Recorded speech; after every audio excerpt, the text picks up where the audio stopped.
Hello everyone, so we are live now. इस channel पे आपको बीएड की सभी क्लासेस मिल जाएंगी, सभी सेमेस्टर की पीडीएफ बुक भी मिल जाएगी। वीडियो के डिस्क्रिप्शन में आप चेकआउट कर सकते हो, आपको वहाँ सभी लिंक्स मिल जाएंगी। साथ ही साथ आप प्लेलिस्ट भी चेकआउट कर सकते हो फाइल्स एंड पीडीएफ नोट्स के लिए। आज मैं शेयर करने वाली हूँ बीएड सेकेंड ईयर की क्लास, जो कि है बीएड के सेकेंड पेपर पे जेंडर, स्कूल एंड सोसाइटी। इसका मोस्ट इंपॉर्टेंट टॉपिक है जिसपे आज की क्लास होने वाली है। सो स्टार्ट कर देते हैं इस क्लास को। आई होप आपके लिए ये क्लास यूजफुल रहेगी। सो आज का टॉपिक है जेंडर इनइक्वालिटी, यानी कि लैंगिक असमानता जो होती है, लाइक जो जेंडर्स में भेदभाव किया जाता है वो क्या होती है। और उस पर एक टाइप के आपका लॉन्ग क्वेश्चन आता है, लॉन्ग एंड शॉर्ट, इससे दोनों क्वेश्चन आते हैं, जिसमें जो भी पॉइंट्स है वो आपको आज की क्लास में मिल जाएंगे। ये अगर पीडीएफ में आपको बुक डाउनलोड करनी है तो कंप्लीट वो भी मिल जाएगी, वीडियो का डिस्क्रिप्शन चेकआउट कर लेना। सो फर्स्टली, जेंडर के आधार पर भेदभावों का इतिहास पुराना है, यानी कि पुराने टाइम से ही कहीं ना कहीं गर्ल्स एंड बॉयज में भेदभाव होता आ रहा है। और हमारे समाज में पुरुष प्रधानता की जड़ें इतनी गहरी हैं कि जेंडर असमानता खान पान से लेकर शिक्षा आदि प्रत्येक क्षेत्र में व्याप्त है।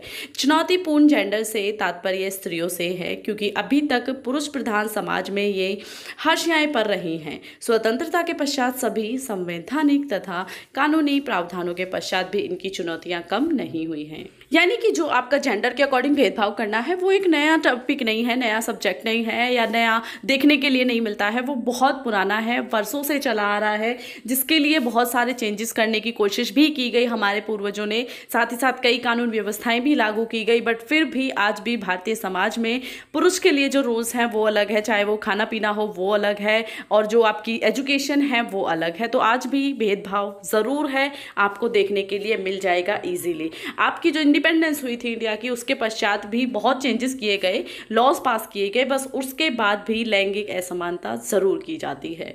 ठीक है, जेंडर से तात्पर्य बालक या बालिका अथवा स्त्री या पुरुष होने का निर्दिष्टीकरण है ना, जो मैं आपको पहले बता चुकी हूँ, गर्ल्स एंड बॉयज का।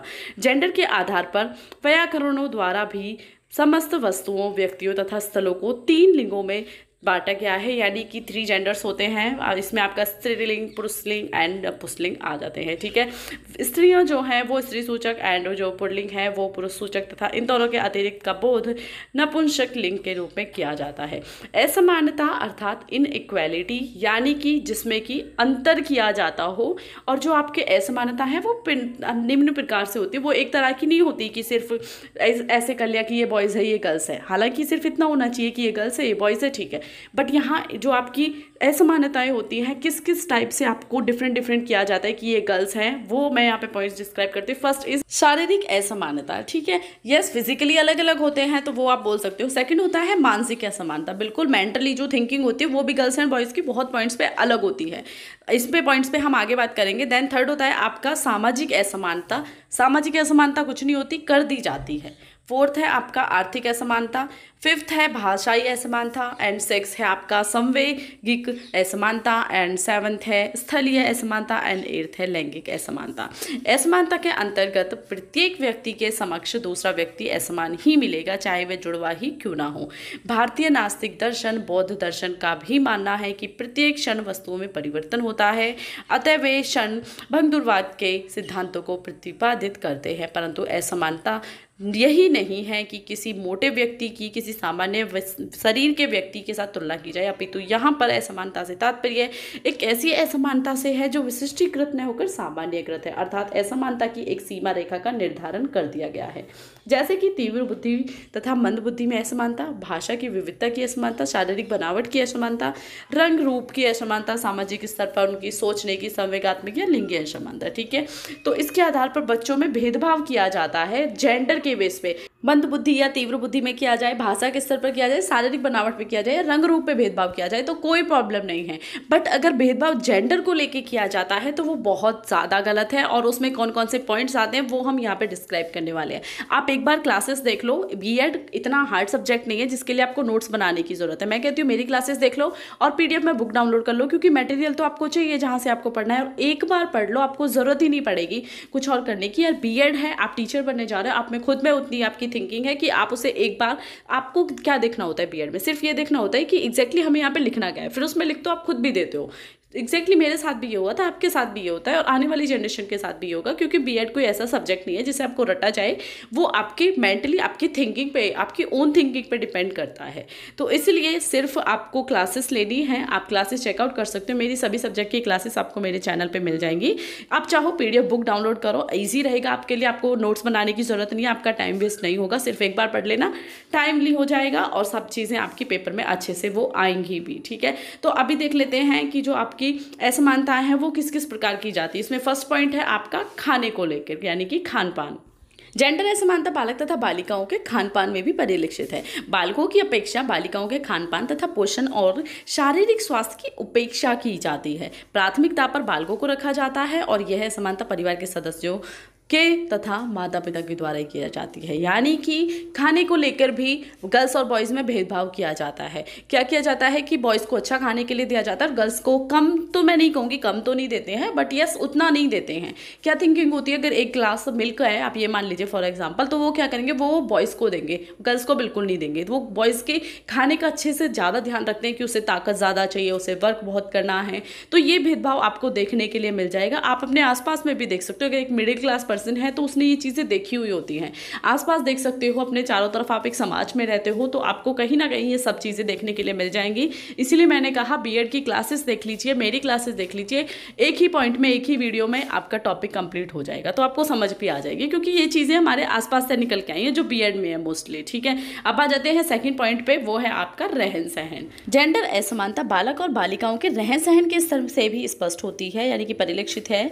बालिकाओं हेतु समुचित वस्त्र, कक्षा आदि की व्यवस्था न की जाकर सारी व्यवस्था और सुख सुविधाओं के केंद्र में बालकों को ही रखा जाता है। यानी कि गर्ल्स को रहने के लिए इतनी ज़्यादा सुख सुविधाएं नहीं दी जाती हैं जितनी कि बॉयज़ को दी जाती हैं। और सेम है, ये आपने कहीं ना कहीं तो फेस किया होगा अपने बचपन में, किसी ना किसी फैमिली को तो ऐसा देखा ही होगा जिनमें ये होता होगा।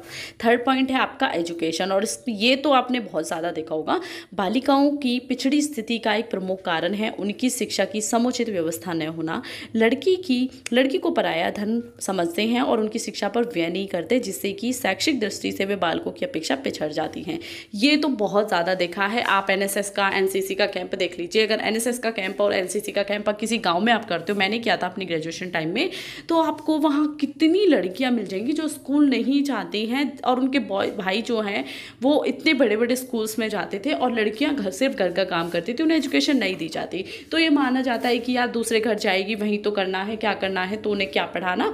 तो ये थिंकिंग है ना, ये भी आपने बहुत ज़्यादा देखी होगी, सुनी होगी कि लड़कियों को एजुकेशन पे उतना फोकस नहीं करते हैं। हालांकि टाइम चेंज हुआ है, बहुत चेंज हुआ है, बट फिर भी अभी ये चीज़ें बाकी हैं हमारे समाज में जिन्हें चेंज होना है, कि आज भी लड़कों को एजुकेशन के मामले में ऊपर और लड़कियों को नीचे रखा जाता है। फोर्थ पॉइंट है आपका सामाजिक कार्यों में सहभागिता। ठीक है, बालिकाओं के साथ होने वाले असमानतापूर्ण व्यवहार सामाजिक कार्यों में सहभागिता के अवसर पर देखा जा सकता है। बालकों को सामाजिक कार्यों में अधिक प्राथमिकता दी जाती है, वहीं बालिकाओं को इन क्रियाकलापों से दूर रखा जाता है, क्योंकि स्त्रियों को घरेलू कार्यों के ही योग्य समझा जाता है। इसे आप एग्जाम्पल से समझिए, अगर आपकी सोसाइटी में कुछ वर्क होता है, अगर उसमें सजेशन एक बॉय दे रहा है और एक गर्ल दे रही है, तो बिलीव मी वो गर्ल्स के सजेशन को ध्यान नहीं देंगे, वो बॉयज़ के सजेशन को ऊपर रखेंगे, क्योंकि एक तो सोसाइटी के जो काम करने वाले हैं वो वही हैं, हमारे थोड़े से बड़े हैं, तो कहीं ना कहीं उन लोगों की थिंकिंग है। ये मेरे साथ आज भी फील हुआ है, ये चीज़ें आज भी होती हैं कि अगर आप कहीं बाहर के लोगों को, क्योंकि हमें नहीं पता ना बाहर समाज कैसा है, फैमिली एजुकेटेड हो रही हैं, टाइम टू टाइम हो रही हैं, बट आज भी उन लोगों का यही है कि बॉयज़ जो हैं वो अच्छे से माइंड रखते हैं, उनका माइंड डेवलपमेंट ज़्यादा होता है, उनकी थिंकिंग अच्छी होती है गर्ल्स के मुकाबले। गर्ल्स की कहीं ना कहीं पिछड़ी हुई है, तो वो गर्ल्स के सजेशन को उतनी वैल्यू नहीं देते, गर्ल्स को सामाजिक कार्यों में वो ऐड भी नहीं करेंगे अपनी खुशी से, बॉयज़ को वो ज़्यादा वैल्यू देते हैं।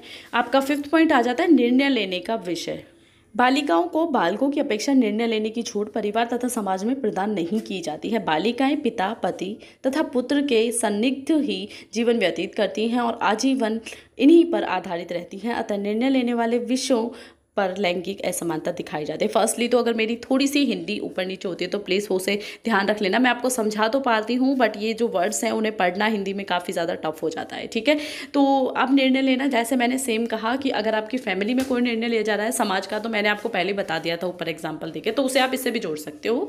तो अगर कोई फैसला लेने की बात है तो गर्ल्स को उसमें वैल्यू नहीं दी जाती है, चाहे आप किसी की वाइफ हो, चाहे आप किसी की बेटी हो, चाहे आप किसी की माँ हो, वहाँ बेटों को, लड़कों को ज़्यादा वैल्यू दी की जाती है। बेटों से मतलब लड़कों को, उसकी फैमिली में जो भी बॉयज़ हैं उनको वैल्यू ज़्यादा दी जाती है। यानी कि ये कह दिया जाता है जो उसका फैसला होगा वही हमारा अंतिम फैसला होगा। तो ऐसा निर्णय लेने की भी जो छूट है वो गर्ल्स को नहीं दी जाती। 6 है आपका जिम्मेदारियों के वितरण में। बालिकाएं चाहे कितनी भी योग्य क्यों ना हो, परंतु उन्हें बाह्य और महत्वपूर्ण जिम्मेदारी प्रदान नहीं की जाती, क्योंकि यह धारणा है कि पुरुष ही जिम्मेदारियां विशेषतः घर से बाहर का जो कार्य है वो अच्छी तरह कर सकते हैं। और इस प्रकार जिम्मेदारियों के वितरण में भी हमें लिंग यानी कि जेंडर असमानता देखने के लिए मिल जाती है। सेम जो आपकी जिम्मेदारी है वो भी वो गर्ल्स को नहीं दी जाके बॉयज़ को दी जाती है। स्पेशली घर से बाहर का कुछ काम होता है तो क्या देखने के लिए मिलता है, तू रहने दे, तेरा भाई कर लेगा या तेरे पापा कर लेंगे, या कोई भी लड़कों के लिए। तो आपकी जो जिम्मेदारी है उस पर भी आपको इजीली देखने के लिए मिल जाएगा कि असमानता हो रही है। 7 पॉइंट इज आर्थिक सुरक्षा तथा अधिकारों में। बालिकाओं को आर्थिक सुरक्षा और अधिकारों में भी असमानता व्यवहार का सामना करना पड़ता है। पितृसत्ता भारतीय व्यवस्थाओं में स्त्रियों को पिता तथा ससुर दोनों ही स्थानों पर आर्थिक संपत्ति का अधिकार प्रदान नहीं किया जाता। भले ही उत्तराधिकार अधिनियम द्वारा प्रावधान किया गया हो, परंतु वास्तविक स्थिति तो यही है कि वे सदैव अपने अधिकारों और आर्थिक हितों के लिए पुरुषों पर निर्भर रहते हैं। ऐसी स्थिति में असमानता आपको देखने के लिए मिलती है। आर्थिक सुरक्षा इन द सेंस क्या होता है कि जो आपके पेरेंट्स हैं, है ना, उनकी जो भी आप बोल सकते हो जमा पूंजी है, उनकी लाइफस्टाइल की जो भी है, तो उसमें बॉयज़ को दिया जाता है कि लड़के की है लड़की की नहीं है। वो आप किसी से भी लगा सकते हो, ज़मीन हो या उनका घर हो, कुछ भी, लाइक पार्टिसिपेट गर्ल्स में नहीं किया जाता। और सेम ससुर के साथ भी ऐसा होता है कि वो भी बेटे को और वो भी बेटे को, तो गर्ल्स को कहीं भी एक ऐसी आर्थिक मजबूती नहीं मिलती है, अधिकार नहीं मिलता है जो कि सिर्फ उसका हो। आपका लास्ट पॉइंट है यहाँ पे धार्मिक कार्यों में। धार्मिक क्रियाकलापों में पुत्रों के द्वारा ही उनका संपादन किया जाता है। बालिकाएं इस दृष्टि से भी असमानता व्यवहार को सहन करती हैं, चाहे वो पिंडदान हो, मुखाग्नि हो या श्राद्ध, नरक से मुक्ति इत्यादि दिलाने में पुत्रों को ही महत्व दिया जाता है। आपने देखा होगा कि अभी तो श्राद्ध भी चल रहे हैं, तो श्राद्ध का क्या किया जाता है कि गर्ल्स नहीं करती हैं, उसे बॉयज़ करते हैं। तो वो कहीं ना कहीं सेम आपको कहीं ना कहीं असमानता देखने के लिए मिली जाती है। इस प्रकार जो जेंडर असमानता से तात्पर्य है वो ऐसी जेंडर से है जिनको आज भी समानता और स्वतंत्रता का अधिकार प्राप्त नहीं है और उनके साथ दोयम दर्जे का व्यवहार किया जा रहा है। सो आई होप ये वीडियो आप सबके लिए यूजफुल रही होगी एंड आपका जो टॉपिक है वो क्लियर हो गया होगा। अभी आपको इसके नोट्स बनाने की कोई ज़रूरत नहीं है, पीडीएफ बुक डाउनलोड कर सकते हो, बहुत अच्छा है, डाउनलोड कर लीजिए, आपके नोट्स तैयार हो जाएंगे। क्योंकि बीएड में यार टाइम नहीं लगाना है, आपको सिर्फ पॉइंट्स को क्लियर करना है कि आपको लिखना क्या है, उस टॉपिक से मतलब क्या है। अदरवाइज आप नोट्स मत बनाओ, स्पेशली हैंडमेड नोट्स तो मत बनाओ। मार्केट से बाय कर सकते हो, मार्केट से बाय कर लो, मेरे से बाय कर सकते हो, मेरे से बाय कर लो, या आप स्क्रीनशॉट ले लो जिससे मैं क्लासेस ले रही हूँ, आपके लिए ये भी यूजफुल रही होगी। So thank you for watching.